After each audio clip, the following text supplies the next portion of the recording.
O homem urbano passa cerca de 80% do seu tempo no interior das edificações. Os ambientes construídos devem, portanto, atender, no mínimo, às necessidades humanas de uso, conforto e segurança.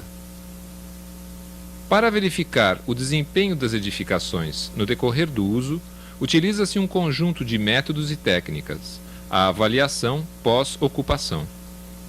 A avaliação é feita por especialistas que verificam aspectos técnicos da edificação e medem o nível de satisfação dos usuários do edifício, levando a um diagnóstico que é a base para se estabelecer propostas de melhoria dos ambientes estudados, fornecer insumos para um banco de dados e propor diretrizes para futuros projetos. Sheila Valb Ornstein, arquiteta, coordenadora geral da pesquisa.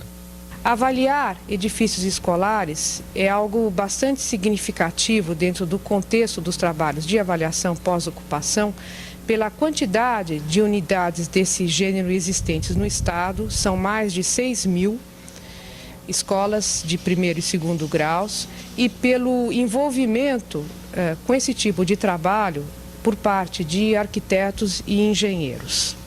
A curto prazo, se nós pensarmos o nosso objeto de estudo, nós poderíamos extrair daí programas de manutenção, tanto preventiva quanto corretiva. Mas a médio e longo prazo, a ideia é acumular informações, dados, para ajustar normas, contribuir com o aprimoramento de normas e estabelecer diretrizes de projeto. Nós avaliamos 24 escolas públicas do primeiro e segundo graus, situadas na Grande São Paulo.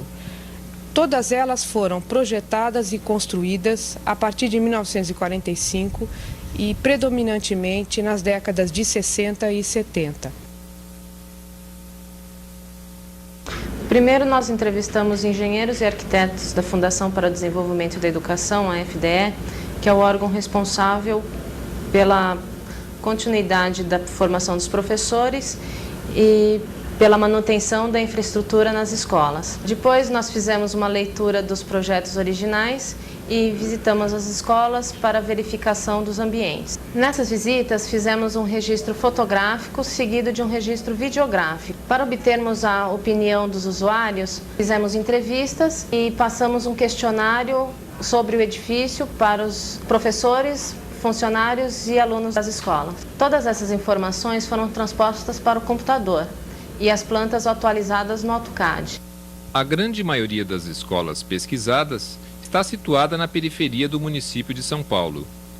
Nas 24 escolas, existem 364 salas de aula, sendo que apenas 5% está corretamente orientada a norte, 13% a nordeste e 12% a leste, com beiral e marquise, e os demais 70% com orientações inadequadas. No que diz respeito ao sistema construtivo preponderante, 60% dos pisos dos setores de serviço apresentam material cerâmico. A estrutura é, na maioria dos casos, constituída de vigas e pilares em concreto armado.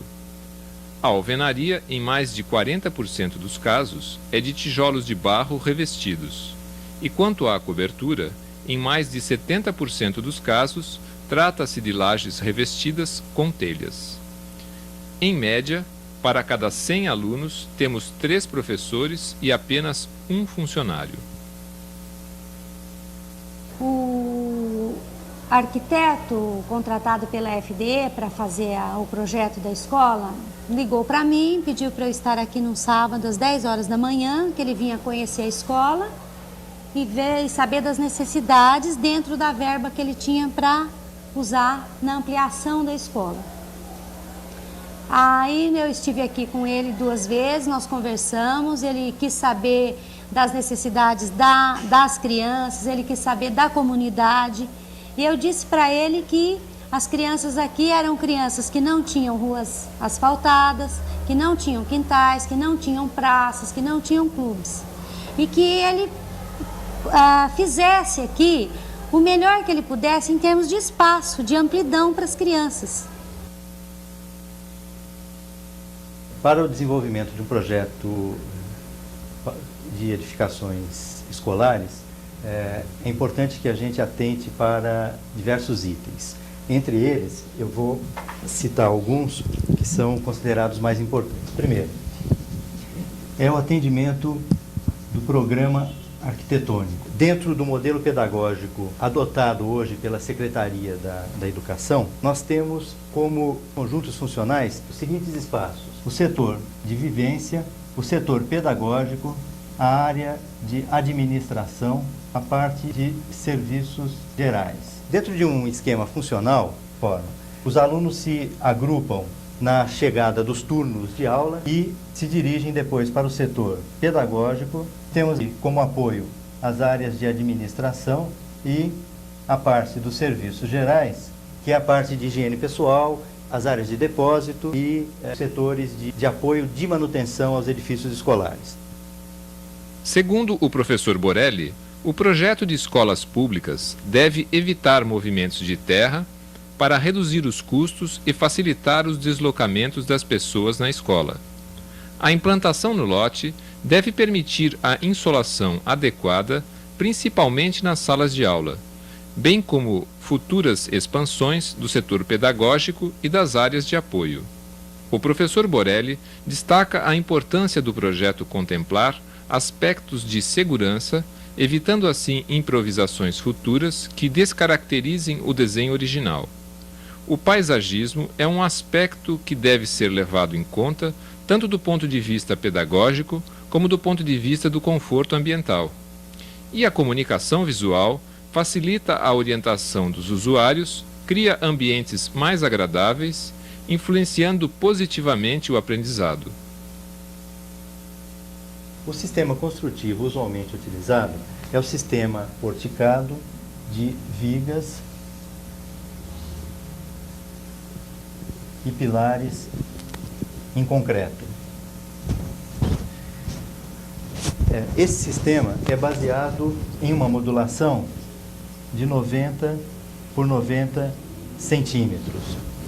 Essa modulação veio a partir de estudos que foram desenvolvidos para os componentes e o mobiliário da arquitetura escolar. Portanto, todas as áreas que compõem os ambientes de uma edificação escolar, eles são múltiplos de 0,81 metros quadrados.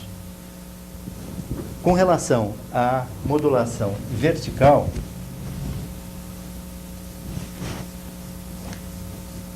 é feito a partir de múltiplos de 20 centímetros, que saiu de um componente de blocos que fazem o fechamento vertical das edificações escolares. Portanto, tanto a parte de vedos como a parte de caixilhos tem que seguir essa modulação. O diagnóstico da pesquisa constatou problemas desde a entrada das escolas. Algumas têm acesso inadequado, estão localizados em vias de grande movimento, sem vigilância, sem controle de entrada e saída de pessoas e com muramento baixo. Além disso, muitas não possuem estacionamento ou possuem um pequeno, o que expõe os usuários a problemas de segurança. Sobre o sistema construtivo, os problemas de alvenaria encontrados foram muita umidade, infiltrações, fissuras e descolamento do revestimento. Quanto às estruturas, houve corrosão nas armaduras expostas do concreto e das bases dos pilares metálicos, além da abrasão dos pisos. Em relação à funcionalidade, muitos ambientes possuem dimensões aquém do recomendado pela Fundação para o Desenvolvimento da Educação, FDE, como sala de professores, biblioteca, cozinha, refeitório, laboratórios, depósitos e almoxarifados, pátio coberto, estacionamento e casa de zelador. Em outros casos, há sobreposição de usos, como sala de vídeo junto com biblioteca, sala de diretoria junto com vice-diretoria. Os almoxarifados e depósitos são mal localizados, pequenos e improvisados. Em nenhuma escola houve preocupação com o acesso de portadores de deficiências, inclusive nas escolas que possuem salas especiais para esses alunos. Quanto ao conforto ambiental, as salas de aula necessitam especial atenção. É comum o ofuscamento na lousa e nas carteiras, pois não tem orientação solar correta ou brises para a correção desse problema. Geralmente são quentes no verão e frias no inverno. Possuem ventilação insuficiente e pouco isolamento acústico. Foram encontradas cozinhas com pé direito baixo, causando falta de ventilação e exaustão.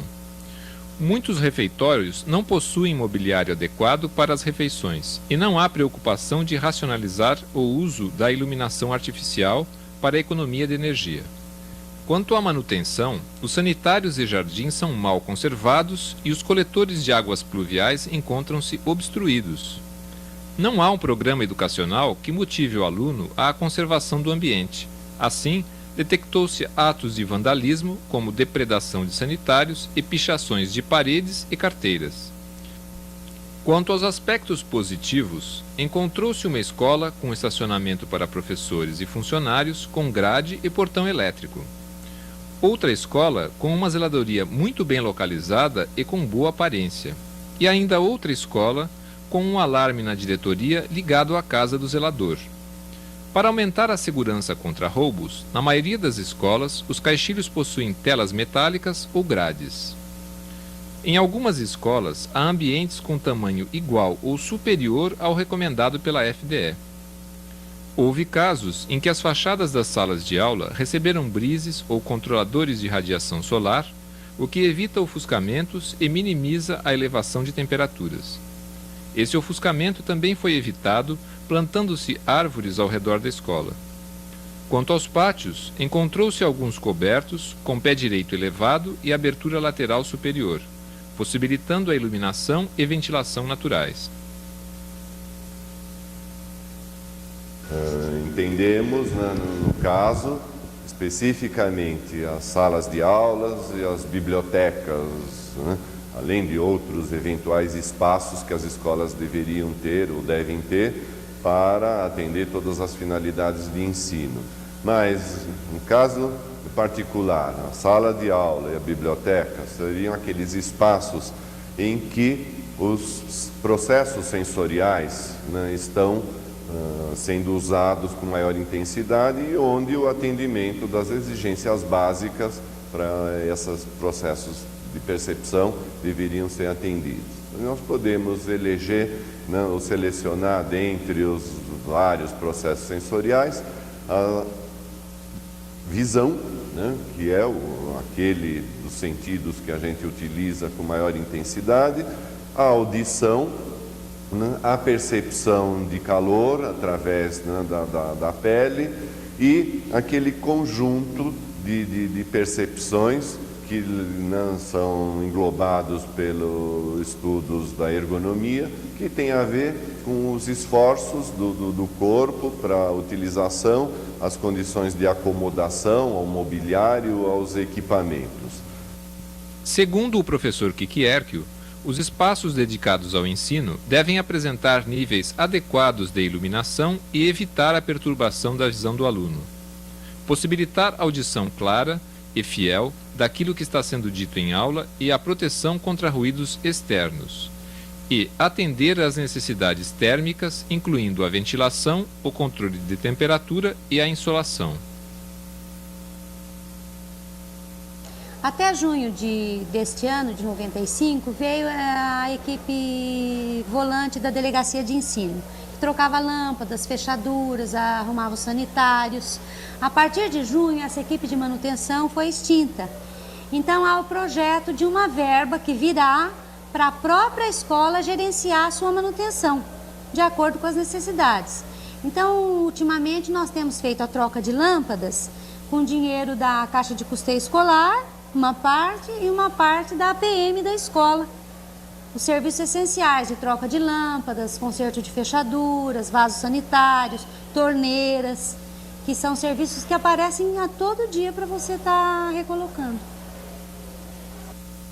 Os cuidados fundamentais e principais dentro de uma edificação escolar é que nós façamos a especificação do material adequado ao fim a que ele vai ser utilizado.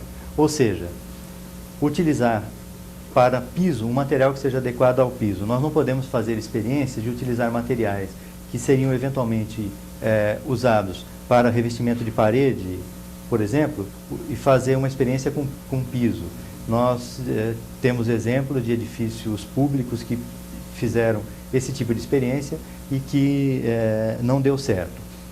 E, fundamentalmente, a gente fazer a especificação de materiais de boa qualidade e que não exijam manutenções periódicas.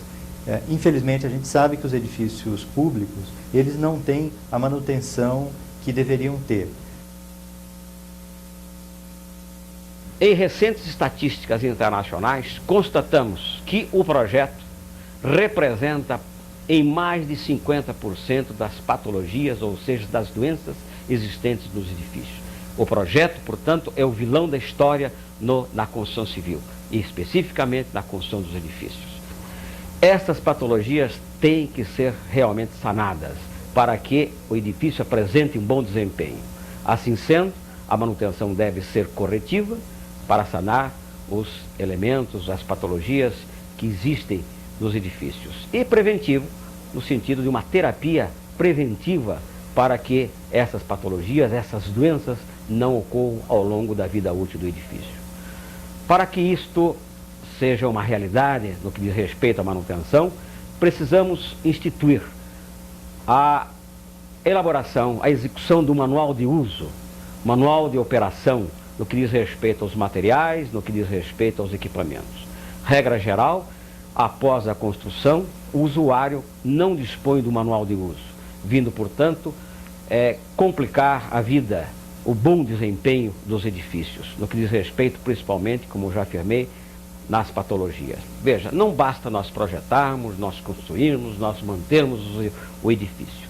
Para que o projeto, para que a execução da obra, para que a manutenção seja plena, tenha bom desempenho, há necessidade que nós tenhamos a observância de determinadas normas. Inicialmente, há necessidade que o arquiteto e também os engenheiros, vamos incluí-lo, e também os técnicos, estejam imbuídos da postura do uso das normas, quer durante a fase do projeto, quer durante a fase das licitações, quer durante a fase das contratações e, consequentemente, durante a obra e depois ao longo do uso. Na avaliação pós-ocupação dessas 24 escolas, nós constatamos uma série de problemas que já deveriam ser considerados a nível de projeto, para se evitar que esses problemas se acumulem no decorrer do uso. Dentre os problemas encontrados no decorrer do uso nessas edificações escolares, nós podemos destacar o conforto ambiental e a conservação de energia, as dimensões dos ambientes, a questão do acesso para deficientes físicos, o vandalismo e os programas de manutenção preventiva. Todos esses pontos poderiam ser já considerados pelo arquiteto no projeto. Nesse trabalho de avaliação pós-ocupação, visamos criar um banco de dados com informações positivas e negativas sobre os edifícios escolares, no sentido de colaborar na atividade do arquiteto, de tal forma que ele possa, com essas informações, projetar mais adequadamente esses tipos de ambientes.